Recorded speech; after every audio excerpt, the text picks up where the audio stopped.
My parents thought selling my cherished 1968 Mustang to a salvage yard would teach me a lesson about control. Instead, it taught me how far I'd go to fight back and burn their perfect world down. Her name was Sally. She was a 1968 Ford Mustang, cherry red with a white racing stripe that I'd painstakingly applied myself. She wasn't just a car. She was my escape pod, my therapist, my proof of concept, proof that if I worked hard enough, I could have something beautiful that was entirely my own, something my parents couldn't touch, criticize, or control.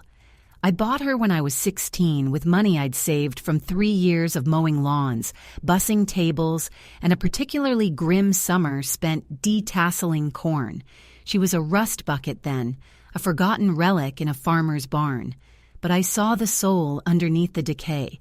For 5 years, every spare dollar and every free weekend went into her. I learned how to rebuild a carburetor from YouTube videos. I spent an entire month sanding her down to bare metal in our garage, my arms aching, my skin caked in dust. My dad would occasionally walk by, shake his head, and mutter something about what a waste of time and money it was. My mom would just sigh. That disappointed sigh she reserved for all my life choices that didn't involve an accelerated pre-med program. But when I finally turned the key and her 289 V8 engine roared to life for the first time, the sound echoing through our quiet suburban street, that was a moment of pure, unadulterated triumph. She was perfect. The chrome gleamed, the new leather seats smelled like victory, and the rumble of the engine was the most beautiful music I'd ever heard. Sally was my declaration of independence. At 21, still living at home to save money for my own place while going to community college, she was the only part of my life that felt truly mine. My parents, you see, operate on a system of control disguised as love. Everything I did was monitored, judged, and graded on a scale I could never quite decipher. My grades were acceptable, but not brilliant. My part-time job as a barista was fine for now, but not a career. My friends were a bit unmotivated. My very existence in their house felt conditional, as if my spot at the dinner table was a privilege I had to re-earn every single day. The breaking point, the event that set this whole nightmare in motion, seemed so insignificant at the time. It was a Sunday. Sundays are sacred in my house. Family dinner at 6 p.m. sharp. No exceptions, no excuses. I was on my way home from the library when my best friend, Sarah, called me in a panic. She'd hit a pothole and her tire was completely shredded. She was on the side of a busy road, her toddler was crying in the back seat, and she had no idea how to change a tire. I'm the guy people call for car trouble. I told her I was on my way. I immediately texted my mom, "Hey, Sarah has a flat tire. I'm stopping to help her. I might be a little late for dinner. I'm so sorry." Her reply was instant and ice cold. "Dinner is at 6. Not okay, not drive safe, just a statement of fact. A warning. I got to Sarah, calmed her down, and got to work. It was a stubborn lug nut, and the spare was low on air, so the whole ordeal took over an hour. By the time I had her safely back on the road and was heading home, it was 6:45 p.m. I walked in the door bracing for impact.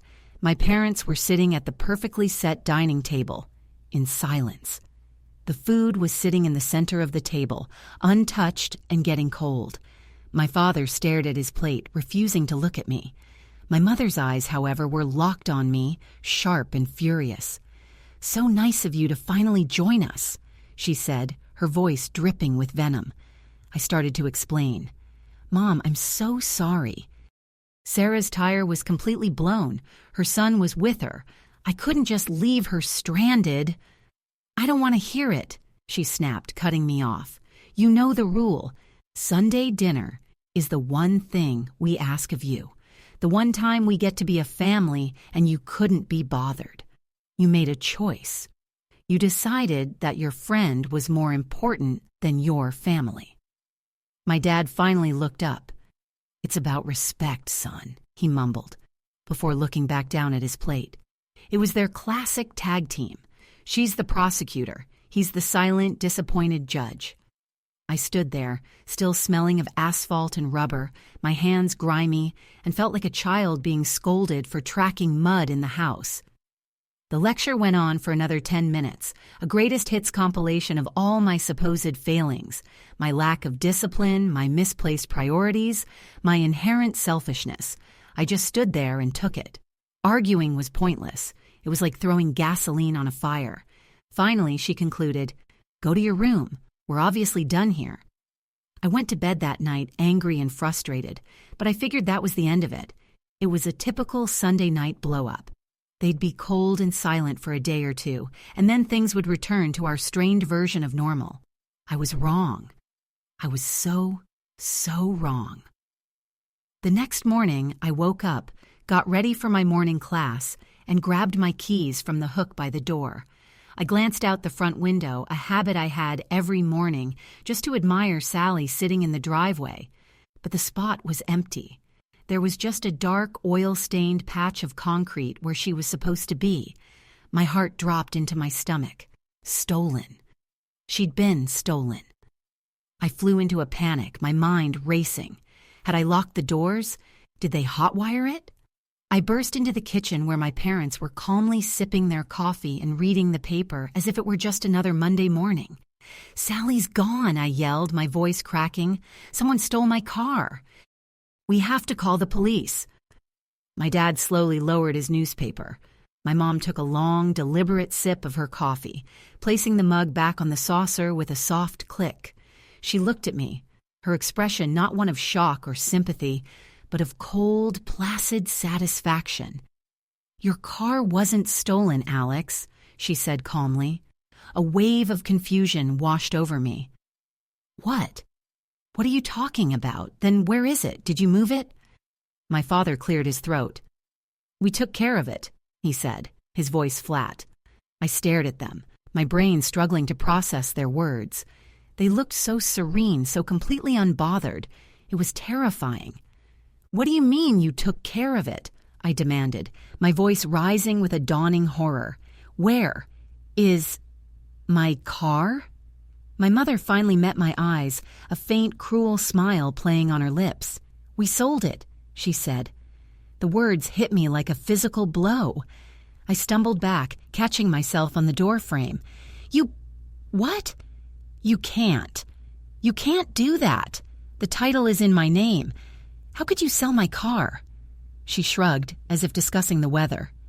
"It was surprisingly easy. We found a buyer yesterday evening, a nice gentleman who collects old cars. We told him our son was irresponsible and needed to learn a lesson." I just stared at her, speechless, a roaring sound filling my ears. My 5 years of work, my savings, my freedom, gone. Just like that. "Why?" I finally whispered, the word barely audible. "Why would you do that?" She looked at me then, her face a mask of righteous justification, and delivered the line that would shatter my world. "Because you proved to us yesterday that you're still a child. You're selfish, you're disrespectful, and you don't appreciate what you have." She leaned forward slightly, her voice dropping to a low, chilling tone. "And you don't deserve nice things." My mind went blank with rage and grief. I just stood there, shaking. "Who did you sell it to?" I managed to choke out. "Give me their name. I'll buy it back." My father sighed and shook his head, as if I were the one being unreasonable. My mother just watched me, her eyes cold as stone. Then she pushed a piece of paper across the polished granite of the kitchen island. It was a cashier's check, made out to my father, for $500. $500. For a car I'd poured over $15,000 into. It was the ultimate insult. As I stared at the pathetic check, my vision blurring with tears, my mother added one final detail, her voice laced with a terrifying finality. "Don't bother, Alex. The man we sold it to owns a salvage yard. He said he was going to strip her for parts first thing this morning." For a long moment, the world dissolved into a dull, gray roar. The kitchen, my parents, the smell of brewing coffee, it all faded away. The only thing I could see was that slip of paper. $500. The price of my soul. The word salvage echoed in my skull, a death knell. They hadn't just sold her. They had executed her. They had taken my 5 years of sweat, blood, and dreams and sold it for scrap metal value. The roar in my ears morphed into a white-hot scream that clawed its way up my throat. I snatched the check off the counter, my hand shaking with a rage so profound it felt like it was going to tear me apart from the inside. "No," I whispered, the sound raw and broken, then louder. "No." I ripped the check in half, then in quarters, then into a shower of tiny, meaningless pieces that fluttered onto the pristine floor. My mother flinched, not out of fear, but out of annoyance. "Don't be dramatic, Alex. It's just a car. Just a car." The phrase ignited the last vestiges of my self-control. "Just a car," I screamed, my voice cracking. "That was my life. That was everything I worked for. You had no right. No right." I slammed my fist on the counter, rattling the coffee mugs. For the first time, a flicker of something, maybe anger, maybe irritation, crossed my father's face. "That's enough," he said, his voice low and dangerous. "You will not raise your voice in this house. This is the exact behavior that got you into this mess. You are ungrateful." Ungrateful. I felt a hysterical laugh bubble up in my chest. Ungrateful. You destroyed the only thing I've ever built, the only thing that was truly mine, and you call me ungrateful. You're monsters. You are actual, real-life monsters. "We are your parents," my mother corrected, her voice glacial, "and we did what was necessary to teach you a lesson about responsibility and respect. A lesson you have clearly failed to learn." I ignored her twisted logic, my mind latching on to one last desperate thread of hope. "Where is it?" I demanded, stepping closer to them. "Which salvage yard? Give me the name. I'll go there, I'll talk to the guy, I'll pay him whatever he wants. Just tell me where she is." My father just shook his head slowly, a look of profound disappointment on his face. "The lesson isn't over, son," he said. "Giving you the information would defeat the purpose. You need to face the consequences of your actions."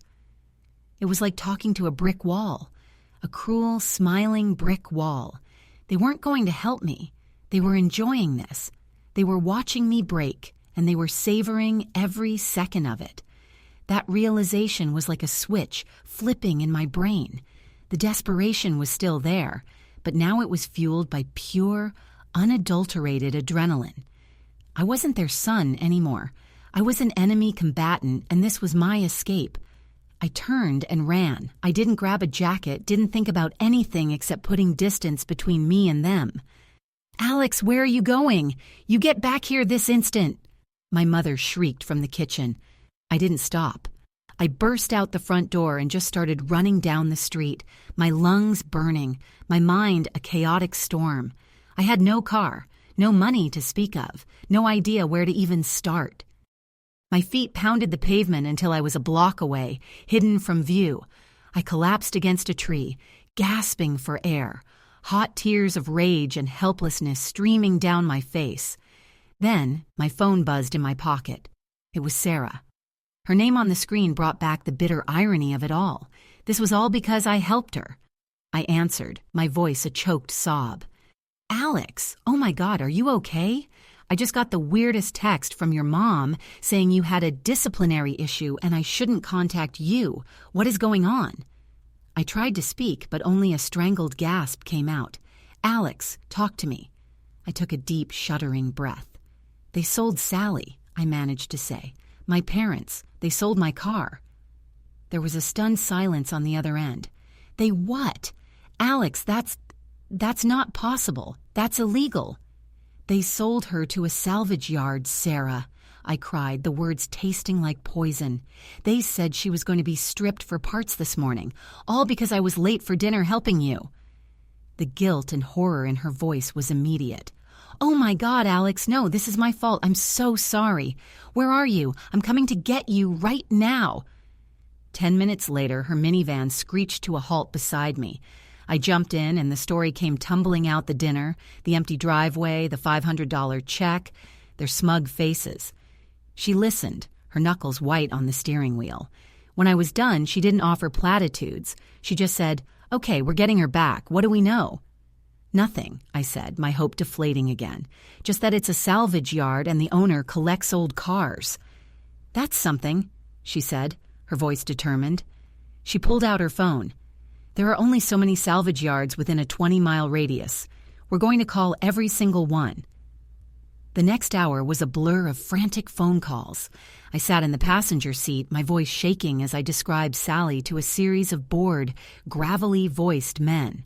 "Nope, haven't seen it." "The sorry kid, no Mustangs. We don't buy classics. We just crush 'em." With each no, my heart sank further. We were running out of time. The morning was slipping away.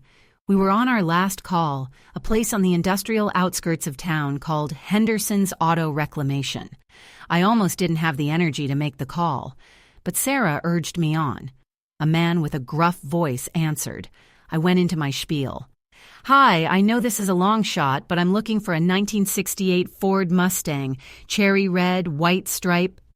He cut me off. "Yeah, she's here. Got brought in on a flatbed late last night. Beautiful car, real shame." My heart stopped. "You have her? She's there?" "For now," he grunted. "The owner wants it crushed. Something about teaching his kid a lesson, got it scheduled for the top of the hour." I looked at the clock on Sarah's dashboard. It was 9:45 a.m. We had 15 minutes. "Don't touch it, please," I begged. "I'm the owner. It's my car. I'm on my way. I'll pay you. I'll pay you double whatever my parents paid you." "Look, kid," he sighed. "Cash talks.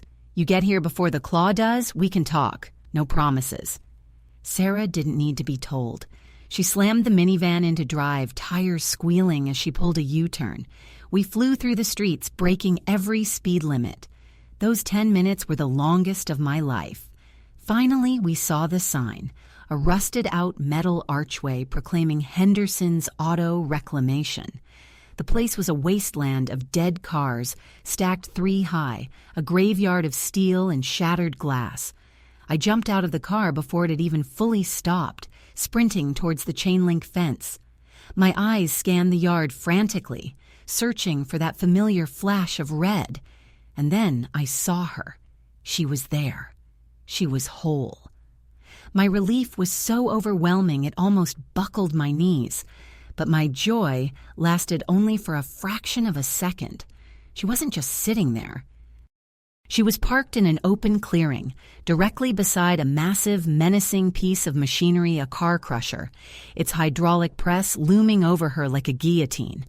As I watched in horror, a massive forklift, its engine rumbling like a predator, turned a corner and began driving directly towards her, its forks aimed squarely at her side. "Stop!" The scream ripped from my lungs, raw and desperate. I rattled the chain-link fence, my fingers digging into the cold, rusted metal. "That's my car! Stop!" The driver in the forklift, a burly man in a grease-stained jumpsuit, either didn't hear me or didn't care. He kept coming, slow and methodical. The forks were just feet from her passenger side door, the one I had spent an entire weekend meticulously aligning. I saw the glint of the sun on her perfectly polished chrome bumper, and a new wave of panic, cold and sharp, washed over me. I wasn't just going to stand here and watch this happen. Without a second thought, I started climbing. The fence was taller than it looked, the chain link biting into the soft flesh of my palms, but the adrenaline was a fire in my veins. "Alex, what are you doing?" Sarah yelled from behind me, but her voice was distant. I swung a leg over the top, ignoring the barbs that tore at my jeans, and dropped to the ground on the other side. My ankle twisted as I landed, sending a bolt of pain up my leg, but I barely registered it. I scrambled to my feet and ran, limping heavily, placing myself directly in the path of the forklift. "I said stop!" I yelled, my arms spread wide. The driver finally saw me. He slammed on the brakes, the heavy machine groaning to a halt not 5 feet in front of me. He leaned out of the cab, his face a mask of annoyed confusion. What in the hell do you think you're doing, kid? You got a death wish?" "That's my car," I gasped, pointing a shaking finger at Sally. "You can't crush it. It's mine." A moment later, the gruff-voiced man I'd spoken to on the phone, Henderson, I presumed, came storming out of a small office building. He was a big man with a thick gray beard and arms like tree trunks. "What's all the commotion? Jimmy, what are you waiting for? I want that Mustang turned into a cube by 10 o'clock. He stopped short when he saw me standing there, wild-eyed and covered in dust. "You're the kid from the phone," he grunted, looking me up and down. "You got a lot of nerve trespassing on my property." "I told you it's my car," I pleaded, hobbling towards him. "My parents had no right to sell it. The title is in my name. Look, I can prove it." I fumbled for my wallet, pulling out my driver's license and the car's registration card, which by some miracle I always kept on me. "Alexander Miller, see? That's me. And that's the VIN. It's mine." Henderson took the card, his eyes scanning it, then looking back at the car. He grunted again, a sound that was hard to read. "Your old man gave me a title," he said, pulling a folded document from his back pocket, signed right over. He showed it to me. And there it was. My father's neat, precise signature on the seller line. A forgery. A clean, undeniable forgery. They hadn't just sold my car. They had committed a felony to do it. The sheer, calculated malice of it stole my breath. That's a fake," I stammered. "He forged my signature. This is illegal. You can't accept this." Henderson looked from the forged title to my registration, then back to me. He was a businessman, not a cop. I could see the gears turning in his head. "Look, kid," he said, his tone softening slightly. "This is a whole lot of drama for a Monday morning. Your dad paid me $500 to take this car and crush it. He said it was about a lesson. Said you were an entitled brat." Every word was a fresh stab. "I'm not," I said, my voice thick with emotion. "I worked for 5 years for that car, every single penny. I rebuilt that engine with my own 2 hands. It's not about the money, it's everything." I looked past him, at Sally, sitting there under the shadow of the crusher. My voice broke. "Please, don't do this." There was a long silence. The forklift driver, Jimmy, was watching us, his hand still on the lever. Henderson chewed on the inside of his cheek, his gaze fixed on the Mustang. He wasn't a monster. He was just a guy running a business. "She is a beaut," he finally admitted, almost to himself. "Hate to see him go like this." He looked back at me, his expression stern. "All right, here's the deal. I don't want no trouble. I don't want no cops, and I don't want your crazy old man coming back here yelling at me. You want the car? You got to make it worth my while." My heart leaped.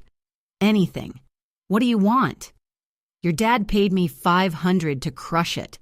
My guy Jimmy here was about to start the job. That's time and labor. And I went through the trouble of getting the flatbed out here last night. You give me $1,000 cash right now, and I'll forget this whole thing ever happened. I'll rip up this fake title, and you can drive her right out of here." $1,000. It might as well have been $1 million. I had maybe $40 in my wallet. My bank account, after buying a new set of tires last month, was hovering around $200. It was an impossible sum. I looked over at Sarah, who was now standing at the gate, watching the whole exchange with wide, terrified eyes. I shook my head at her helplessly. The hope that had flared so brightly just moments before was extinguished, leaving a cold, dead ash. I don't have it," I admitted, my voice barely a whisper. "I don't have $1,000. Henderson's face hardened. "Well then, I guess the lesson's over. Sorry, kid." He turned to the forklift driver. "Jimmy, get it done." Jimmy nodded, and the forklift's engine roared back to life. "No, wait!" I yelled, my mind racing, desperately searching for a solution. "Give me some time, an hour, I can get the money." Henderson just shook his head. "Time is money. I got a schedule to keep. Now get off my property before I have you arrested for trespassing." He started walking back to his office. This was it. It was over. I had failed. I stumbled back, my eyes fixed on the approaching forks, and a profound, soul-deep despair washed over me. I couldn't watch. I turned away, squeezing my eyes shut, waiting for the sickening crunch of metal on metal. But instead of the sound of destruction, I heard Sarah's voice, clear and sharp. "Wait, I have it!" I spun around. Sarah was at the gate, waving her debit card in the air. "I have it. $1,000. I'll pay you. Just don't crush the car." Henderson stopped, turning back to her with a raised eyebrow. I stared at Sarah, stunned. $1,000 was a huge amount of money for her. She was a single mom working part-time. "Sarah, no," I said. "You can't." "Shut up, Alex," she said, her eyes blazing with a fierce loyalty that brought tears to my eyes. "This is my fault. I'm fixing it." Henderson grunted. "All right, office. Now!" Sarah ran to her van to grab her purse, and I followed Henderson into the grimy little office, my heart pounding with a fragile, boo-gone-believe-it hope. I watched as he ran her card, the little machine whirring and beeping, and then the receipt printed. Approved. He handed her the slip to sign, and then he picked up the forged title from his desk. With a dramatic flair, he tore it into 4 neat pieces and dropped it into the trash can. "She's all yours, kid," he said, handing me my registration card. "Now get her out of here before I change my mind." I couldn't thank Sarah enough as we walked back out into the sunlit yard. Jimmy, the forklift driver, was already backing away from Sally, giving me a respectful nod. It was a miracle, $1,000 miracle. The relief was so intense it made me dizzy. I walked over to Sally, running my hand along her fender. She was safe. She was still mine. I pulled my keys from my pocket, the metal cool against my skin. "Okay," I said to Sarah, taking a deep breath. "Let's go home." I slid into the driver's seat, the familiar smell of old leather and gasoline enveloping me like a hug. I put the key in the ignition, my heart swelling with gratitude and triumph. I turned the key, and nothing happened. Just a single pathetic click. I tried again. Click. My blood ran cold. I popped the hood, my mind already dreading what I would find. I stared down into the engine bay, and my stomach plummeted into a black, bottomless pit. It was empty. The entire engine block, the 289 V8 I had spent a year rebuilding bolt by bolt, was gone. There was just a gaping, greasy hole where my masterpiece used to be. The silence that followed was heavier than the car crusher. I just stood there, staring into the void under Sally's hood. The clean cuts on the fuel lines, the neatly severed electrical wires, the empty mounting bolts. This wasn't the work of a rushed scrapyard crew. This was deliberate, precise. This was an assassination. The click I heard wasn't a dead battery. It was the sound of a trigger on an empty chamber. "What is it?" Sarah asked, coming to stand beside me. She peered into the engine bay, her face falling as she took in the scene of mechanical carnage. "Oh, Alex, no." No. The word felt completely inadequate. This was a violation. They hadn't just tried to have her crushed. They'd ripped her heart out first. My father. This had my father's fingerprints all over it. He was a meticulous man, a hobbyist mechanic himself in his younger days. He would have known exactly what to do to inflict the maximum amount of damage, both financially and emotionally. He didn't just want to take my car away. He wanted to destroy my ability to fix it, to reclaim it. He wanted to salt the earth. I slammed the hood down with a deafening clang that echoed through the junkyard. The rage returned, but it was different now. It wasn't the hot, screaming rage of before. This was something colder, sharper. It was the calm, terrifying fury of a man who had absolutely nothing left to lose. "Henderson!" I roared, turning back toward the office. The big man appeared in the doorway, a scowl on his face. "Now what?" "The engine's gone," I said, my voice dangerously level. "You sold me a car with no engine." Henderson's eyes widened slightly, and for the first time he looked genuinely surprised. "What are you talking about?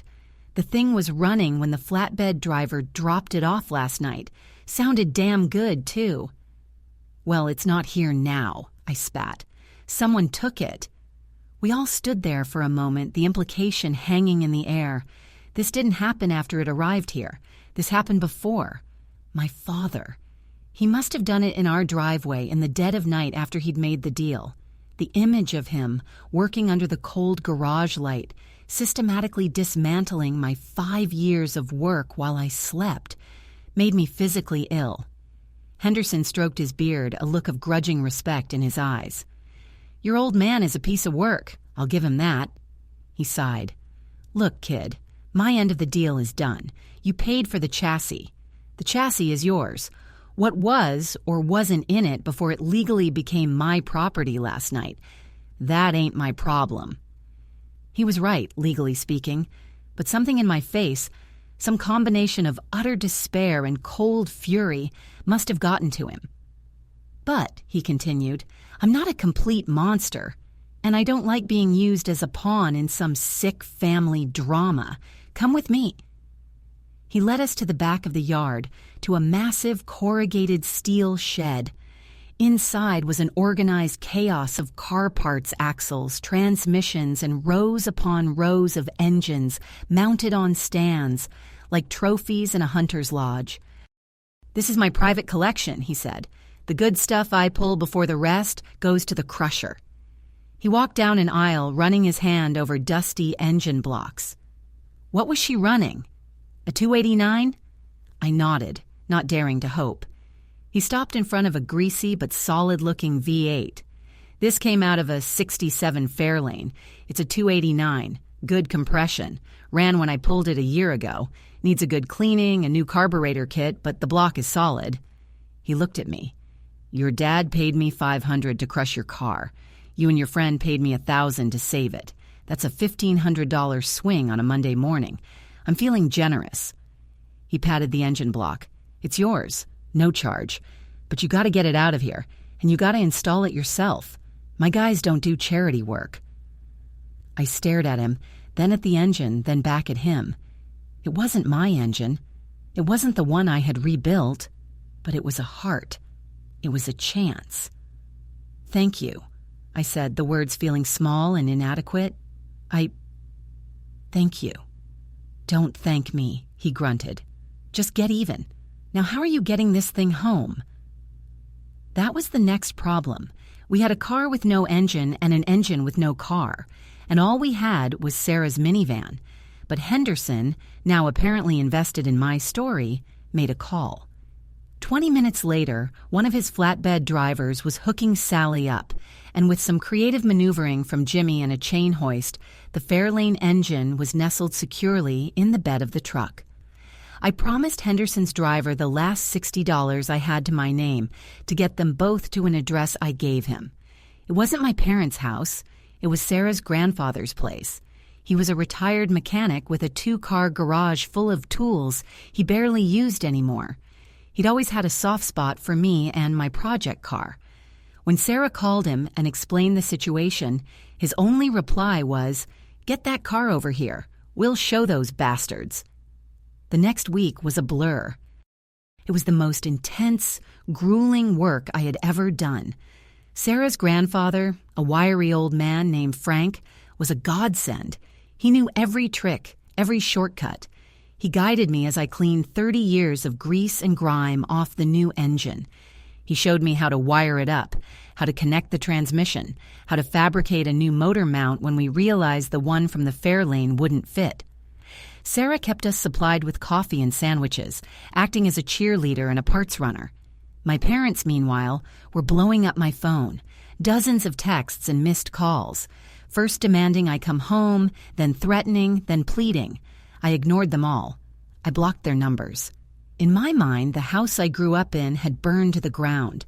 I was homeless now, crashing on Sarah's couch, and I had never felt more free. Finally, after 7 days of 16-hour shifts, the moment came. Everything was connected. The fluids were topped up. The battery was charged. Frank stood beside me, a proud but anxious look on his face. "All right, kid, give her a crank." I slid into the driver's seat. It felt different. This wasn't the engine I had built. It was a transplant. An adopted heart. I held my breath and turned the key. The engine sputtered. It coughed. Then, with a deafening roar, it exploded to life. It was louder than my old engine, throatier, more aggressive. It was the sound of a second chance, the sound of revenge. Frank let out a whoop and clapped me on the back. I just leaned my forehead against the steering wheel, tears of exhaustion and relief streaming down my face. She was alive. They hadn't beaten me. I spent the next day getting her roadworthy, thanking Frank 1,000 times, and promising Sarah I would pay her back every single cent, even if it took me the rest of my life. She just hugged me and told me to shut up. Then I drove. I drove to the bank and withdrew the $200 I had left. I drove to a pawn shop and sold the expensive watch my parents had given me for my high school graduation. It was the only nice thing from them I still owned. I got $300 for it. With $500 in my pocket, I drove to a place I knew my parents would be that evening.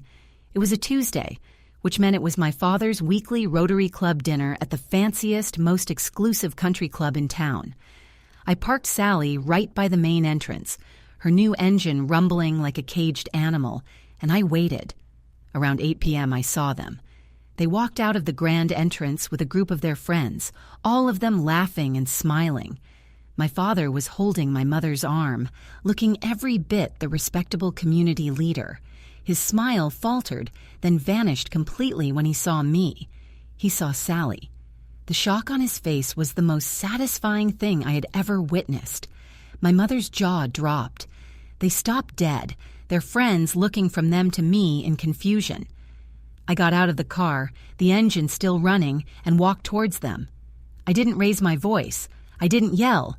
I just walked up to my father, looked him dead in the eye, and held out the envelope with the $500 in it.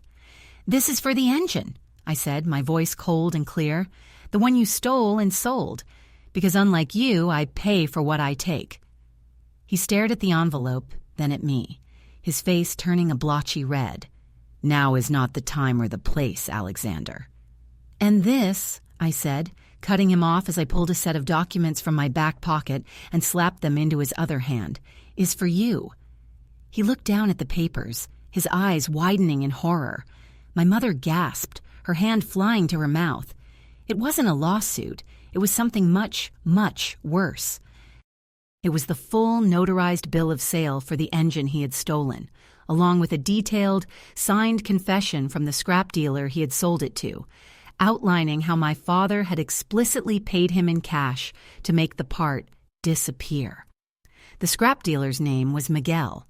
He ran a small, under-the-table operation out of his garage 2 towns over, specializing in parts that fell off the proverbial truck.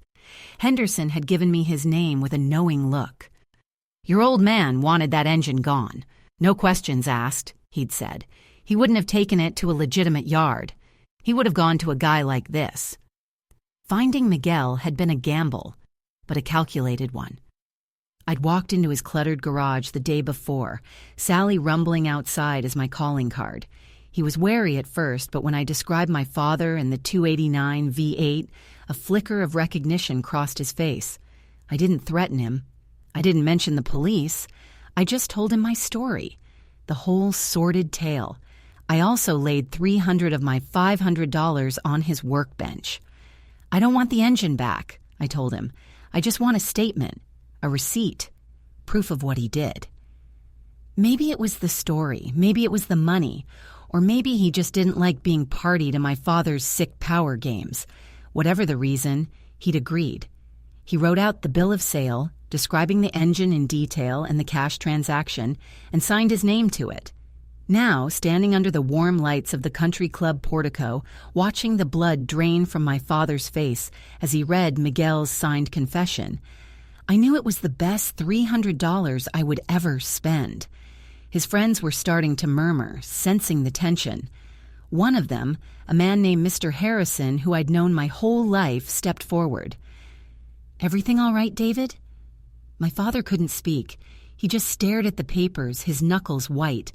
My mother, however, recovered faster. The shock on her face was quickly replaced by a mask of cold fury.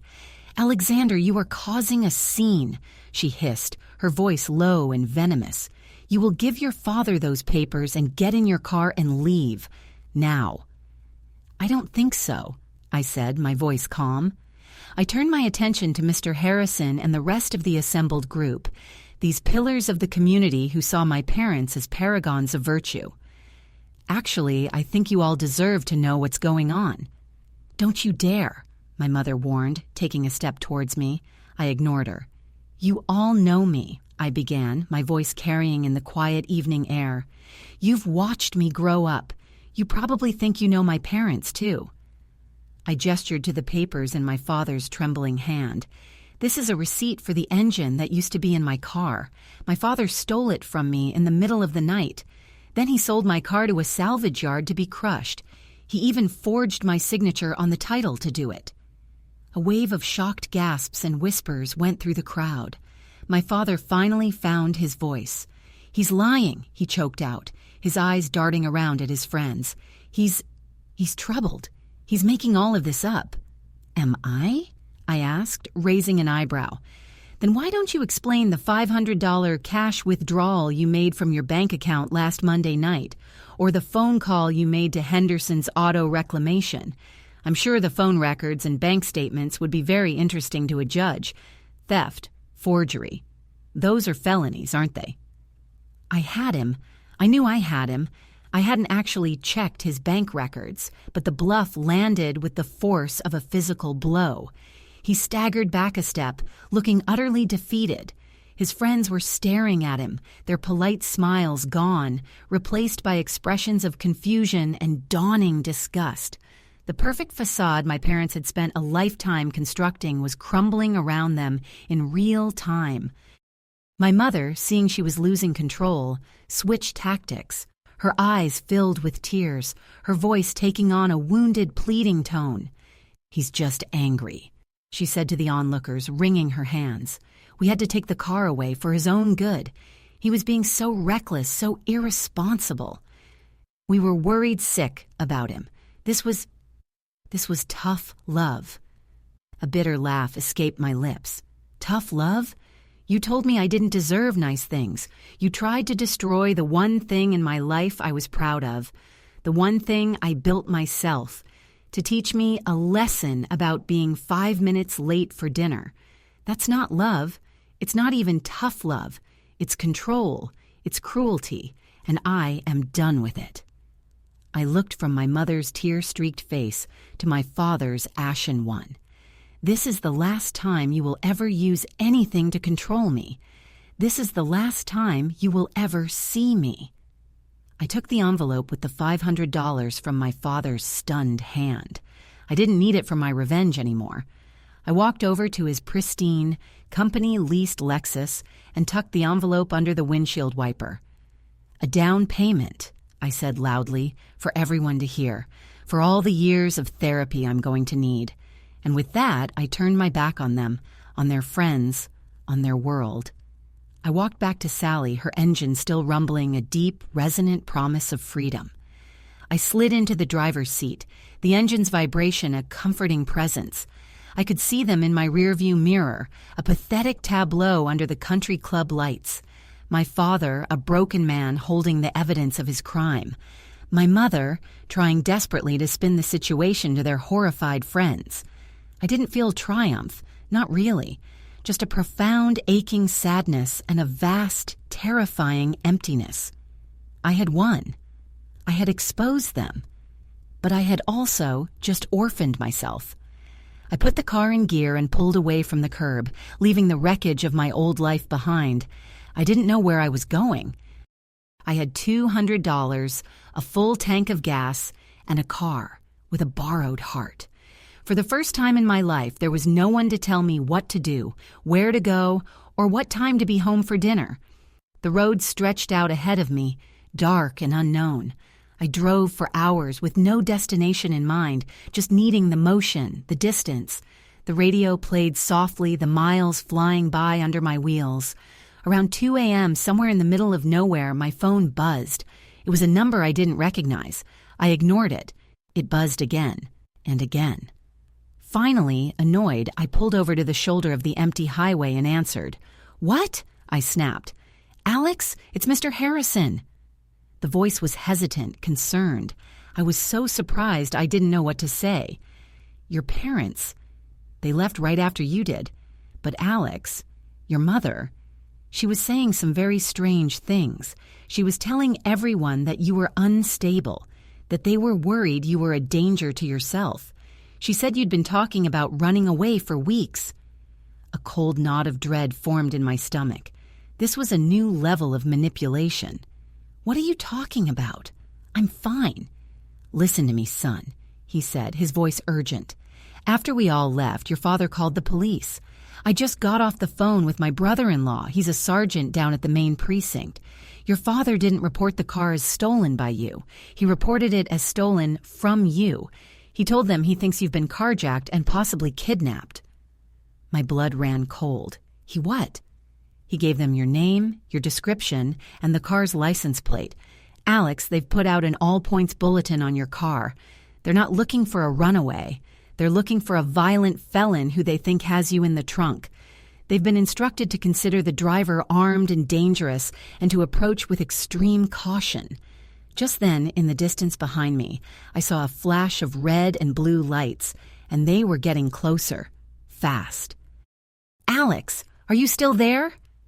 Mr. Harrison's voice was a frantic buzz in my ear, but my attention was fixed on the rearview mirror. The single set of lights had become 2, then 3, blooming in the darkness like malevolent flowers. They were coming for me. My father hadn't just tried to control me, to break me, to erase me. Now he was trying to cage me. He was painting me as a victim to reclaim his power, to turn this back into a story where he was the concerned father and I was the helpless child. But the story he'd spun for the police was far more dangerous. He hadn't just sent them after me, he'd sent them after a ghost, a phantom carjacker, and I was the one behind the wheel, armed and dangerous. The words echoed in my head. My heart hammered against my ribs, a frantic, trapped bird. I wasn't armed. The only thing in my car that could be considered a weapon was a tire iron. But they didn't know that. All they knew was a '68 Mustang, a potential hostage situation, and a driver to be neutralized. "Alex, you need to pull over, now," Mr. Harrison urged, his voice tight with panic. "Get out of the car with your hands in the air. Do exactly as they say. Don't make any sudden moves." His advice was sound, logical, but my body was screaming the opposite. Every instinct honed by years of my parents' psychological warfare was telling me to run. To trust them, to surrender, felt like walking back into the fire.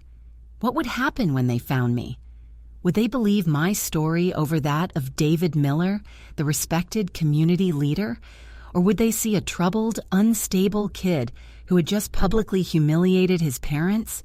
They might arrest me, charge me with something filing a false report, wasting police time, or worse, they might just return me to my parents' custody. The thought of being back in that house, under their control after everything that had happened, was more terrifying than any jail cell. The sirens were audible now, a rising, mournful wail that seemed to seep through the floorboards of the car. The lights were strobing, painting the dark trees along the highway in frantic flashes of red and blue. I had to make a choice, and I had seconds to do it. Surrender and face the uncertain justice of a system my father knew how to manipulate, or run and become the fugitive he was trying to make me. I looked at the dark road ahead, a ribbon of asphalt disappearing into the blackness. Freedom. I looked in the mirror at the approaching lights. The cage. My foot pressed down on the accelerator. It wasn't a conscious decision, it was a reflex. The Fairlane engine roared, a guttural cry of defiance, and Sally leaped forward. The speedometer needle climbed 80, 90, 100. The car, lighter without my toolbox and spare tire, which I'd left at Frank's, felt alive under me. A wild thing finally let off the leash. "Alex, no, don't do it," Mr. Harrison yelled through the phone. I dropped the phone onto the passenger seat. I couldn't listen anymore. It was just me and Sally in the road now. The police cruisers, standard Ford Interceptors, were fast, but Sally had soul. She clung to the winding country road, her old-school suspension groaning in protest, the tires screaming around the curves. I was driving on pure adrenaline, my knuckles white on the steering wheel, my focus narrowed to a tiny point. The next bend in the road. For 10, maybe 15 minutes, I was actually pulling away. The sirens grew fainter, the lights less blinding. A wild, desperate hope began to bubble in my chest. Maybe I could do this. Maybe I could just disappear. I saw an exit sign for a state park, and on impulse I wrenched the wheel, taking the ramp at a dangerous speed. The road immediately became narrower, darker, shrouded by a thick canopy of trees. My headlights cut a tunnel through the oppressive blackness. This was my chance. I could find a service road, hide the car, and disappear on foot until morning. But my father's poison had a long reach. As I rounded a sharp, blind curve, my headlights flashed across a line of wooden sawhorses blocking the road, and behind them, a police cruiser, parked sideways, its lights flashing silently. A roadblock. They had anticipated me. I slammed on the brakes, the tires locked up, screeching on the asphalt, and Sally fishtailed violently. For a terrifying second, I thought I was going to spin out of control and crash into the trees. But I managed to wrestle her back, coming to a screeching halt less than 20 feet from the barricade. The doors of the cruiser opened. 2 officers emerged, weapons drawn, using their doors for cover. Bright, blinding spotlights from their car pinned me in place, turning the inside of my Mustang into a sterile white stage. "Driver, turn off the engine and put your hands outside the vehicle. Now!" The voice boomed through a megaphone, distorted and inhuman. My heart was a jackhammer. My breath came in ragged gasps. This was it, the end of the road. I thought of Mr. Harrison's advice. Turn off the engine. Hands out the window. But as my hand reached for the key, my eyes fell on a small, unpaved logging trail that veered off the road just before the roadblock. It was barely visible in the glare of the spotlights, a dark slash in the thick woods. It was a crazy idea. The trail was probably rough, maybe even impassable, but it was a way out. It was a chance. The officer on the megaphone shouted again, his voice harder this time. "Last chance, show me your hands." Instead of reaching for the key, I grabbed the gear shifter. I slammed the car into reverse, spun the wheel, and stomped on the gas. Sally shot backwards, tires spitting gravel. I swung her around in a tight J-turn, my headlights now pointing back the way I came. But I wasn't going back. I aimed for the dark mouth of the logging trail. "He's going off-road! He's fleeing!" I heard the shout as I left the asphalt, the car lurching violently as its tires hit the dirt. Branches scraped and screeched along Sally's cherry red paint, a sound that pained me to my core. The trail was worse than I imagined, a rutted, muddy track meant for trucks, not classic muscle cars. The undercarriage scraped against rocks, and the whole car bucked and shuddered. But she kept going, her powerful engine chewing through the rough terrain. I could hear the officers yelling behind me, the sound of their car doors slamming.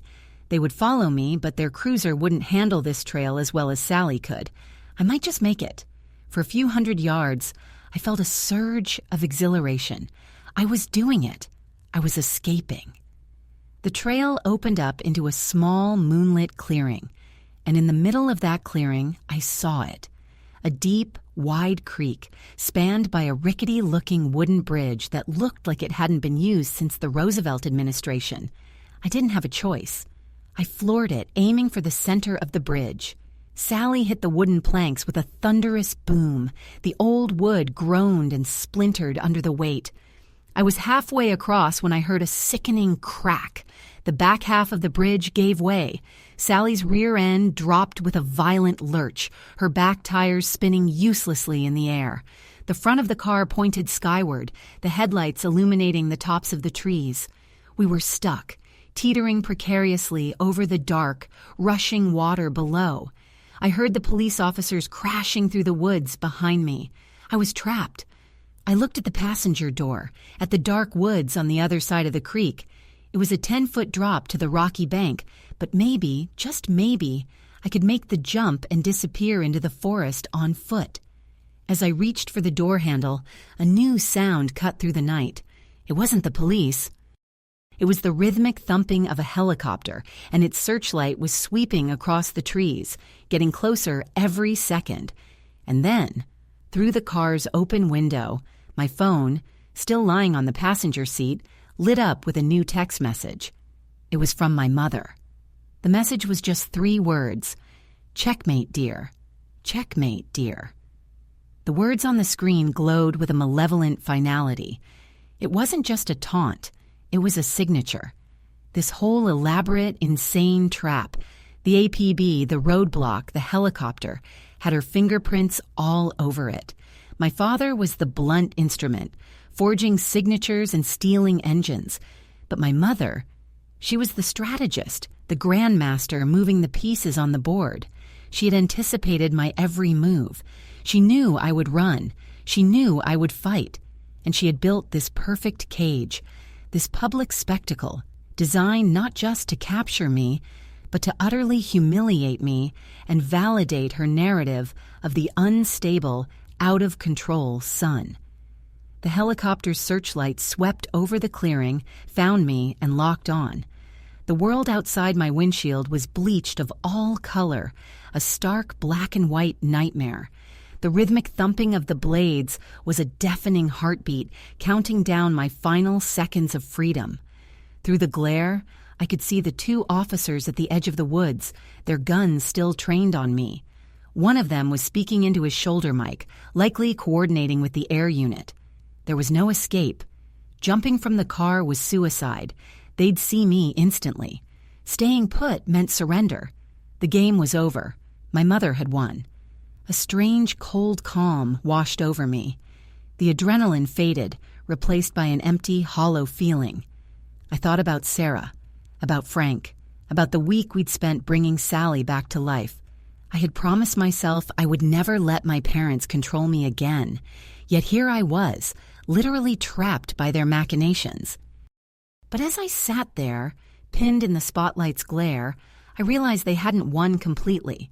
They had my body, but they didn't have my spirit. Not yet. I still had one move left to play. It wasn't a move to escape. It was a move to burn the whole damn chessboard. My eyes darted around the interior of the car. My phone lay on the passenger seat, still illuminated. Beside it, the registration and my wallet. And tucked into the sun visor, a small laminated card. It was my community college student ID. An idea, wild and desperate, began to form in my mind. It was a nuclear option, a scorched earth policy. But it was all I had left. With slow, deliberate movements, I reached for my phone. "He's reaching for something!" one of the officers yelled. The sound was tinny, far away. I ignored him. My fingers, surprisingly steady, flew across the screen. I opened my social media app. I had a modest following, a few hundred friends, and local acquaintances. It would have to be enough. I started a live stream. The camera on my phone activated, showing my face pale and strained in the harsh glare of the spotlight. The red live icon blinked at me. I began to speak, my voice low and urgent. "My name is Alex Miller," I said, my eyes looking directly into the lens. "If you're seeing this, it's because my parents, David and Eleanor Miller, have called the police and reported my car stolen. They've told them I've been carjacked and kidnapped. As you can see," I panned the camera around to show the police cars, the broken bridge, the helicopter above. "They've pulled out all the stops."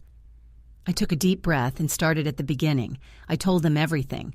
The Sunday dinner, the empty driveway, the $500 check, the salvage yard, the stolen engine, the forged title. I held up my registration to the camera, then the pawn shop receipt for the watch. I told them about the confrontation at the country club, about Miguel the scrap dealer. My voice didn't shake. It was the clear, steady voice of a man reciting facts.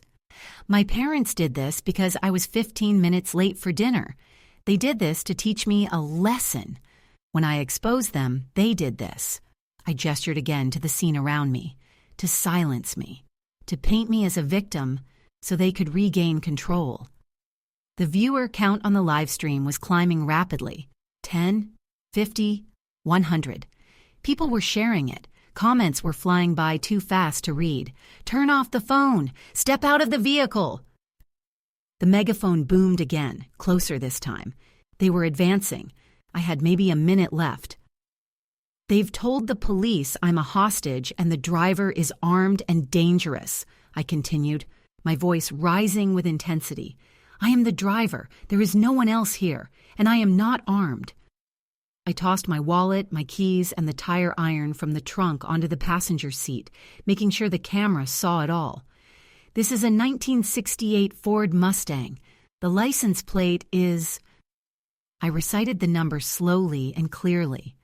"My parents are respected members of the community. They sit on charity boards. They donate to political campaigns, and they are masters of manipulation. They are trying to have me either arrested or committed, all to cover up their own crimes and abuse." The helicopter was directly overhead now, the downdraft buffeting the car, making it sway precariously on the broken bridge. The officers were at the edge of the creek, maybe 30 feet away. I could see the grim, determined set of their jaws. "I am not suicidal," I said, my gaze unwavering. "I am not unstable. I am a son who is finally fighting back. Whatever happens next, whatever they tell you happened here tonight, do not believe them. The truth is right here. Share this. Please, don't let them bury it." I ended the live stream. My final act of defiance was complete. I took my student ID from the visor. It had my photo, my name, proof that I was who I said I was. I wedged it firmly into the dashboard right in front of the steering wheel, where it would be one of the first things anyone would see. Then I turned off the ignition. The glorious rumble of the Fairlane engine died, plunging the world into a sudden, shocking silence, broken only by the thwump, thwump, thwump of the helicopter. I took a deep breath, kicked open the driver's side door, and put my hands up in the air, stepping out onto the tilting frame of my beloved car. "I am unarmed. I am Alex Miller. I am the owner of this vehicle," I shouted, my voice hoarse. The spotlights blinded me, but I kept my hands high, my fingers spread wide. For a moment there was no response, just the relentless noise of the helicopter and the rushing of the creek below. Then the officer with the megaphone spoke again, his voice less aggressive, laced with a new note of confusion. "Stay where you are. Keep your hands where I can see them." I stood there, balanced on the edge of my broken dream, illuminated like a specimen under a microscope. I had laid all my cards on the table. The next move was theirs. Suddenly, my phone, which I'd left on the driver's seat, began to ring. The screen lit up the dark interior of the car. It wasn't Sarah. It wasn't Mr. Harrison. It was my father. I stared at the screen, at his name glowing in the dark. What could he possibly have to say now? The officers were shouting commands, but all I could focus on was that ringing phone. Then a new sound joined the cacophony of the night, the wail of more sirens, approaching fast from the direction of the main road. But this wasn't a police siren. It was the high-low whoop of an ambulance, and it was getting closer. A horrifying thought bloomed in my mind, a realization of my mother's final, most twisted move in her checkmate. They hadn't called the police to have me arrested. They had called the police to have me committed. The ambulance wasn't for a potential victim in a carjacking. It was for me. The wail of the ambulance siren was the final piece of the puzzle, the masterstroke of my mother's cruel genius. Of course, it was perfect. An arrest would lead to a trial, to discovery, to a public airing of the facts. My live stream had already made that a risky proposition for them. But a psychiatric hold? That was different. That was quiet. It would be my word, the word of a supposedly unstable, delusional young man, against that of his concerned, respected parents. Any claims of theft or forgery would be dismissed as paranoia, symptoms of my breakdown. They would be lauded for their difficult but necessary intervention, while I would be silenced, discredited, and locked away, all under the guise of compassionate care. The game wasn't just checkmate, it was a complete annihilation of my credibility and freedom. The two officers were shouting at me to get down, to move towards them, but I was frozen, balanced on the precipice of my car and my life. The flashing lights of the ambulance appeared through the trees, joining the chaotic strobing of the police cruisers. I could see paramedics in the front seats. It was real. This realization snapped me out of my paralysis. I wasn't going down like that, not in a straitjacket. I had one last desperate card to play, the truth, delivered to the right people. "Call your sergeant!" I screamed at the officers, my voice raw. "My name is Alex Miller. My father, David Miller, filed a false report. This isn't a carjacking. Check your phones. Look at Facebook. It's all there." My plea was probably lost in the rotor wash and the sirens, but I had to try. One of the officers, the younger one, did have his phone in his hand. Whether he was calling for backup or scrolling through social media, I couldn't tell. At that moment, a new voice cut through the chaos. "Stand down! Everybody, hold your positions!" The voice came from the woods near the roadblock. A man in a suit, flanked by two more uniformed officers, was striding into the clearing. It was Mr. Harrison's brother-in-law, the sergeant. I recognized him from a police charity event my father had dragged me to years ago. He wasn't looking at me. He was looking at the two officers with their guns drawn. "I said, stand down," he repeated, his voice radiating authority. "Holster your weapons." Reluctantly, the two officers lowered their guns. The sergeant walked to the edge of the creek, his face grim in the flashing lights. He looked at me, then at the car teetering on the bridge, then back at me. "Son, my name is Sergeant Davies," he said, his voice calm and professional. "Are you Alex Miller?" "Yes, sir," I said, my voice shaking slightly. "And you are the owner of this vehicle?" "Yes, sir, the registration is in the car." "And you are alone in the vehicle?" "Yes, sir, I have been since I left the country club 3 hours ago." He nodded slowly, his eyes scanning the scene. He'd clearly been briefed. He must have seen my live stream, or at least heard about it. The ambulance had pulled up to the roadblock, its siren finally dying down. 2 paramedics got out carrying a folded stretcher. Sergeant Davies turned and shot them a look. "You can wait in the bus. We'll let you know if you're needed." The paramedics exchanged a confused glance but did as they were told. It was a small victory, but it felt monumental. He wasn't treating me like a mental patient. He was treating me like a citizen. The next hour was a blur of methodical police work.